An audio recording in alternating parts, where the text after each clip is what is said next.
ឆ្នាំនេះឃើញការលូតលាស់របស់ដំណាំដំឡូងវាប្លែកជាងខុសឆ្នាំមុនដោយសារតែឆ្នាំមុនយើងជួបបញ្ហាច្រើនបងប្អូនបាទដោយមានការរាំងស្ទះក៏ដូចជាមានការអាកាសធាតុក៏មិនអំណោយផលហើយការដាំដុះហ្នឹងក៏មិនបានលូតលាស់បានល្អហើយចំណែកឯតម្លៃវិញគឺថាមិនបាច់និយាយទេរៀងពិបាកតិចដែរ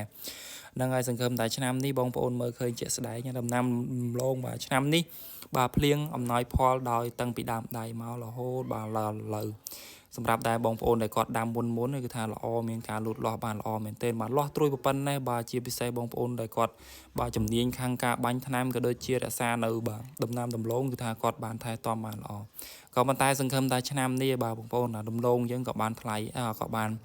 បាទលូតលាស់បានល្អហើយដីក៏បានអំណោយផលបាទដើមក៏បានអំណោយផលដែរមិនដូចឆ្នាំមុនទេដើមយើងគឺថាតម្លៃថ្លៃបាទមួយបាច់នោះខ្ញុំដឹងមួយដើមមួយបាច់8000ឯណោះអញ្ចឹងទៅវាថ្លៃណាបងប្អូនបាទហើយសម្រាប់ខ្ញុំក៏ដាំឆ្នាំហ្នឹងបាទគឺថាដាច់ហើយប៉ុន្តែនេះឆ្នាំនេះបងប្អូនទឹកដាំលើកនេះគឺថាមានការមើលទៅបាទវិជាកសិករយើងដាំទៅ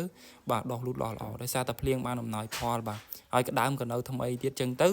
ធ្វើឲ្យដំណាំដំឡូងរបស់យើងមានការលូតលាស់បានល្អតែសង្ឃឹមថាតម្លៃបងប្អូនឆ្នាំដែលយើងនេះឆ្នាំដែលយើងកោះឆ្នាំក្រោយណាសង្ឃឹមថាតម្លៃបានថ្លៃទៅចោះបាទដោយសារតែឆ្នាំនេះអត់រួចខ្លួនទេបងប្អូនណាដំឡូងក៏ងាប់ដើមក៏ថ្លៃហើយដល់ពេលយើងយកទៅដាំហើយកោះមកតម្លៃបានថោកអញ្ចឹងបាទអញ្ចឹងវាជាកសិករមួយចង់បាក់ហើយបងប្អូនបាទអញ្ចឹងហ្នឹងហើយថាឆ្នាំនេះគឺថាដីបានស្រស់ល្អដើមក៏នៅថ្មីដីក៏នៅស្រស់ណាបាទដាក់មកអស់ដៃបងប្អូនបាទសង្ឃឹមថាដុះបានល្អ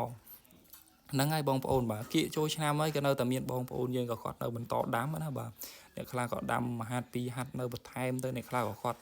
ទុកសិនទៅអ្នកខ្លះក៏គាត់ចាំហើយចូលឆ្នាំអ្នកខ្លះក៏មុនចូលឆ្នាំណាបាទហើយជើងហើយដៃបាទ